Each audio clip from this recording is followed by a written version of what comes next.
Hey, Huckster here. Now, I've been called an anti-Semite. I've been told that I hate anybody that's a Jew.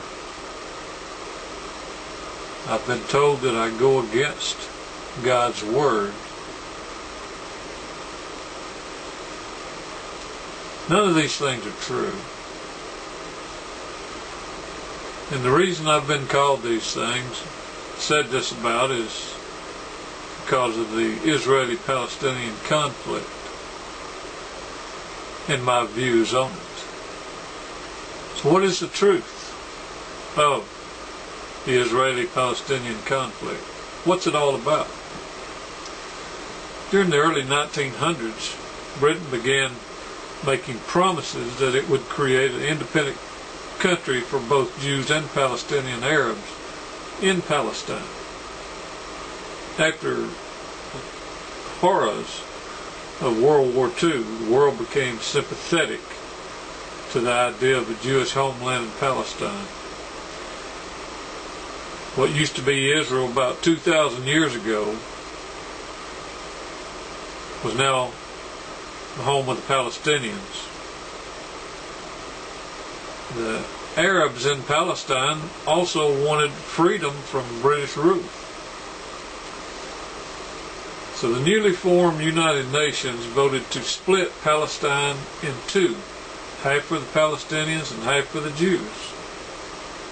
So in 1948, the Jewish state of Israel was born.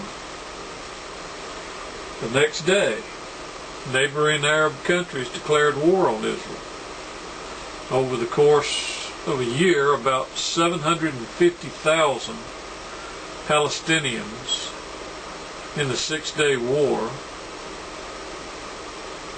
well, this wasn't the Six-Day War, about 750 Palestinians fled their homes. And most of these refugees still live in refugee camps today.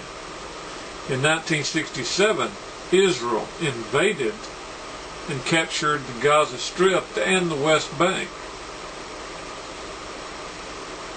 The remaining sections belong to the Palestinians. In the Six-Day War, they began building illegal Jewish settlements on this land. And this continues today in the West Bank. Regular violence occurred over the next 40 years, particularly during the two intifadas, or uprisings, 1987 and 2000. Many innocent lives were lost on both sides. There have been many attempts at peace agreements. The most notable one was the 1993 Oslo Accords. But all these attempts at peace agreements have failed due to the conflicting demands from both sides. Gaza is currently run by Hamas, which is a Palestinian political party. The much larger West Bank is still occupied and run by Israel. The Arab Peace Initiative in 2002 proposed normal, peaceful, and respectful relations between Israel and all Arab countries in exchange for Israel to withdraw to the pre-1967 borders and a free Palestinian country.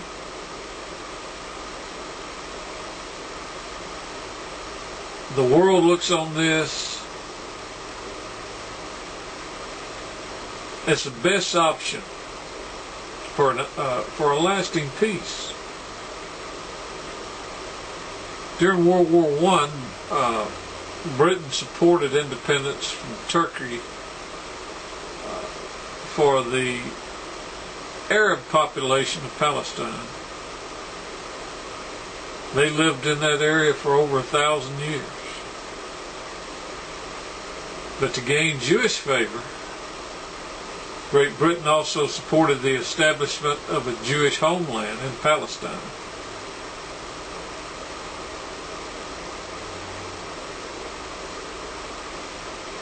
The Jews were awarded half of Palestine, 55% of it. And the Palestinians got 45%. But immediately they saw how conflicting this agreement was. Jews began moving to Palestine, clashing with locals who believed in their own dreams of independence. This was a land they had lived on for over 1,000 years. In World War II, or after World War II, the world saw the horror of the Holocaust, and the world became sympathetic to the establishment of a Jewish homeland. But it was the Palestinians who had to suffer for Europe's guilt. Britain controlled Palestine. Britain's control of Palestine became a burden. Violence increased between Jews and Palestinians. Jewish terrorist groups attacked the British. The most famous of these attacks was blowing up their headquarters at the King David Hotel. In 1947, Britain asked the United Nations to make a decision on the future of Palestine. That's when they voted to split it in half into separate Jewish and Arab states. In 1948, Jewish leaders announced the birth of Israel. The next day, surrounding Arab countries declared war on it. After a year of fighting, Israel defeated the Arab alliance and secured its survival. Palestinians who lived within Israel's borders were forced to leave. If they refused, they were beaten or sometimes even killed. Over 750,000 Palestinians fled their homes. Today, they still live in refugee camps, and their descendants still live in these terrible conditions. In 1967, Israel initiated the Six-Day War with Egypt, Jordan, and Syria. By its end, Israel had taken control of the Gaza Strip and the West Bank. That was the only land the Palestinians had left since Israel's creation. Today, the West Bank remains under Israeli occupation. Successive Israeli governments have funded the building of Jewish villages and towns, settlements on occupied Palestinian land. Now there's over 300,000 Jewish settlers in the West Bank. These settlements violate Article 49 of the Geneva Convention, which states that the occupying power shall not deport or transfer parts of its own civilian population into the territory it occupies. In 1968, the UN Security Council passed Resolution 242, which called for Israel to end its occupation of the territories captured after the Six-Day War. 40 years later, it still hasn't done it. The honoring of Resolution 242 remains central to the Palestinian vision of peace. The growth of Jewish settlements on their land caused the Palestinians living in the occupied West Bank and Gaza Strip to rise up in violence against both the Israeli army and the Jewish settlers. This went on from 1987 to 1993. We all saw it on our TVs, youth hurling stones at Israeli tanks. This created a global awareness of the Palestinian cause. In 1993, the Oslo Accords peace agreement was signed between Israel and Palestine Liberation Organization, the PLO. Under the agreement, Israel would return the Gaza Strip to Palestine's control. The West Bank would be split into zones, with over 60% still remaining under Israeli occupation. In return for the Gaza Strip, Palestinian leader Yasser Arafat was expected to control his people and end the attacks against the Israelis. This agreement was known as the Land for Peace Agreement. This would prove difficult, as the majority of the Palestinians viewed Oslo as a betrayal because it allowed the Israelis to escape the legal obligations of UN Resolution 242. Between Oslo's signing in 1993 and 2000, the number of Jewish settlers in the West Bank grew from 80,000 to 150,000. And this proved to the Palestinians that Oslo was a sham. Oslo collapsed at Camp David talks in 2000. Israeli Prime Minister Ehud Barak refused to abandon the illegal Jewish settlements on Palestinian land, and Arafat refused a portion of land deemed fit to give back. Disheartened by political attempts to gain independence, Palestinians turned again to violence. Both sides routinely commit atrocities, and most of the victims are innocent civilians. In 2005, the Israeli government removed all Jewish settlements and military presence inside the Gaza Strip. Hamas, an Islamic party with a history of violence toward Israel, gained control of the Gaza Strip after a landslide victory in 2006. Israel responded by closing down Gaza's borders, causing mass unemployment and suffering. Palestinian armed groups began firing rockets into southern Israel.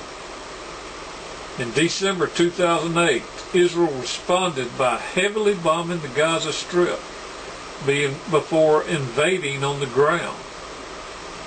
The conflict ended in 2009, January. Human rights groups have accused Israel of committing war crimes during the invasion. The accusations include bombing of hospitals, schools, shooting of innocent citizens that were carrying white flags. The Arab Peace Initiative offers the best chance of lasting peace in the Israeli-Palestinian conflict. The initiative proposes establishing normal, peaceful, and respectful relations between the entire Arab region and Israel. In exchange, Israel would completely withdraw from the occupied Palestinian territories. The immediate hope for the plan is not good. Both Hamas and the current Israeli Prime Minister Benjamin Netanyahu reject it. Christians look at this conflict through the eyes of the Israelis, saying God gave them this land. It's their land. Dick Armey, who served under the Bush administration, said that the Jews had to give up their homeland to come to the Palestinian territory. Israel set up a nation, so the Palestinians should move out and find them a different place to live. This is what is known as ethnic cleansing. You can't look at this and say God gave this land to Israel. That was the old covenant. There's a new covenant. I'll be making another video shortly talking about the biblical aspects of this land. I hope my videos make some sense to you. I don't hate anybody. I don't hate Jews. I don't hate Muslims. Most of the people that suffer from this conflict are innocent civilians, older men and women and children die daily because of what people want to call Israel's land through biblical covenants. Look forward to my biblical